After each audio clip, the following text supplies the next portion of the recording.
Sud Radio, tous au jardin. Bonjour Jean-Marc Piltet. Bonjour. Et bienvenue sur Sud Radio. Vous êtes producteur de roses, président de la section rosier d'excellence végétale. Est-ce que c'est le moment de planter des rosiers ? Ah oui, c'est le bon moment pour planter les rosiers. Traditionnellement, la plantation des rosiers, c'est du mois de novembre au mois de février pour les rosiers qu'on appelle en racines nues, donc avec les racines qui sont à l'air libre. Mais maintenant, on peut planter des rosiers quasiment toute l'année. Quasiment. Il y a toujours une meilleure période ou malgré tout, on peut le faire quand on veut. C'est-à-dire que plus on va avancer dans le printemps et encore plus vers l'été, plus il va falloir arroser, entretenir, surveiller, c'est à peu près la seule différence. Mais sinon, on peut planter des rosiers. Alors, une question que pas piège, même si elle pourrait le sembler. À la louche, combien de types de rosiers différents existent-t-il aujourd'hui, à votre avis ? J'imagine que vous n'avez pas de chiffre exact. Je pense qu'il existe 10 à 15 000 variétés de rosiers au monde. Ouais. 10 à 15 000. Oui, c'est énorme. C'est pourquoi on va vous demander dans quelques instants comment les choisir justement parmi ces 10 à 15 000. Question aussi, sur quel terrain préférentiel vaut-il mieux planter un rosier et dans quelles conditions ? Est-ce que ça doit être à côté d'un mur ? Est-ce que ça doit être exposé au soleil ? Est-ce que ça doit être espacé d'une certaine distance avec les autres ? Oui, alors le rosier est une plante de soleil. Le rosier fleurit beaucoup, il a besoin de beaucoup de luminosité, donc on va éviter les expositions plein nord. On va dire qu'il faut une demi-journée de soleil minimum. Plein sud, ça convient très bien aussi, il n'y a pas de problème. Après, la distance de plantation, ça dépend du type de rosier. Il existe des rosiers buissons, des rosiers grimpants, des rosiers sur tige. Il y a une diversité incroyable dans le monde du rosier et on peut faire énormément de choses avec le rosier. Et les mettre à peu près dans des dispositions extrêmement différentes et variées. C'est pour ça que c'est absolument formidable.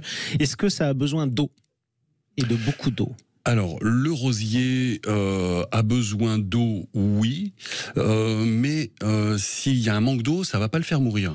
En fait, il va simplement se mettre en repos, et ça arrive l'été parfois si on n'arrose pas ses rosiers en juillet-août, et qu'il ne pleut pas, le rosier se met en repos estival, en fait, c'est-à-dire qu'il arrête de fleurir. Voilà. Et il va refleurir après, au mois de septembre, octobre. Donc si on veut faire refleurir ces rosiers et qu'il ne pleut pas, effectivement, on peut mettre un petit peu d'eau. Combien de temps dure la floraison des rosiers ? À partir de quand elle commence ? Alors pour les rosiers modernes, la floraison commence mi-mai et puis peut aller jusqu'au mois d'octobre, voire novembre si on n'a pas de grosses gelées. Exactement, donc ça revient. Est-ce qu'il y a un entretien particulier à faire une fois qu'on a cueilli les fleurs, juste des fleurs, les fleurs du rosier par exemple ? Est-ce qu'il faut couper d'autres parties du rosier ? Alors le rosier, c'est une plante qui se taille traditionnellement au printemps. D'accord. En ce moment, on peut le tailler en ce moment. Donc alors là, pas d'inquiétude, pas de panique, c'est très très simple. En fait, un rosier, vous pouvez lui faire ce que vous voulez tant que vous le nourrissez bien. D'accord, tant qu'on le nourrit bien, et ça c'est le plus important. Alors vous l'avez dit, il y a entre 10 et 15 000 différents rosiers dans le monde. Vous représentez Excellence Végétale, j'imagine pour qu'on s'y retrouve, il faut aussi regarder les labels. Quels labels de rosiers sont intéressants ? Alors, il existe plusieurs labels. Il y en a un sur lequel j'ai travaillé que je connais très très bien qui s'appelle le Label Rouge. Donc, les rosiers Label Rouge sont des variétés qui sont sélectionnées par des jurys de spécialistes, des gens qui savent sélectionner les rosiers pendant 2 ans. 2 années consécutives, 2 cycles de végétation. On regarde la vigueur, la floribondité, la résistance aux maladies. Et il faut que le rosier ait une note supérieure à 67 sur 100. Donc une note assez élevée. Elle repose sur quoi cette note ?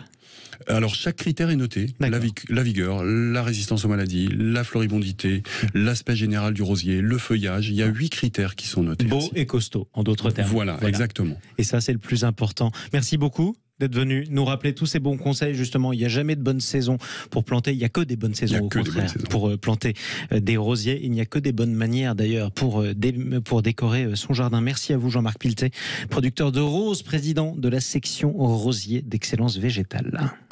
Sud Radio, tous au jardin. Et puis avec Excellence Végétale, association des signes interprofessionnels et officiels pour la filière de l'horticulture, de la fleuristerie et du paysage.